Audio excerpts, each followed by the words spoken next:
Grandpa crept in from the garden shed, clutching a spike with a sharpened head, and as Grandma sat silently watching the telly, he plunged the weapon into her belly.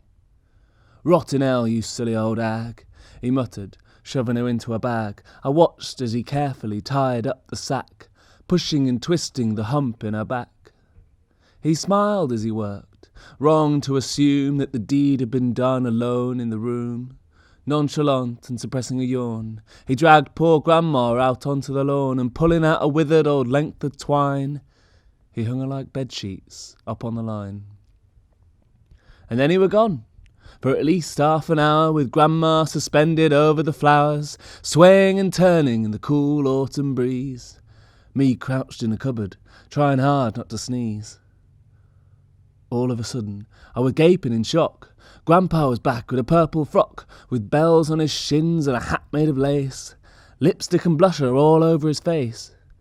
He'd brought with him a selection of cuddly toys, from bears and dolls to smart wooden boys, and proceeded to place them one by one in a circle around where Grandma hung. Next he tied ribbons of every hue, first on Grandma, then the toys too. A very fine maypole the old hag made, like some vibrant summer parade, except instead of bunting and that, it's just your dead Grandma. As I looked on, thinking I must be dreaming, I'll never forget how the man was beaming, his triumphant joy so utterly complete. He danced until he had sores on his feet.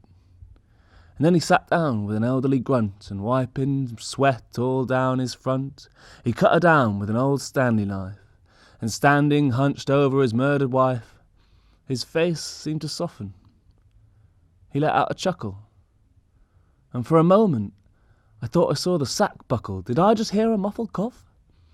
Grandpa was kneeling and cutting the cloth, and then he embraced her, and she hugged back. She was laughing and rolling out of the sack. As I stared at this intimate, desperate clutch, he whispered to her that he loved her so much. She smiled and shook her head with laughter, and said with a wink, "Was that what you're after?"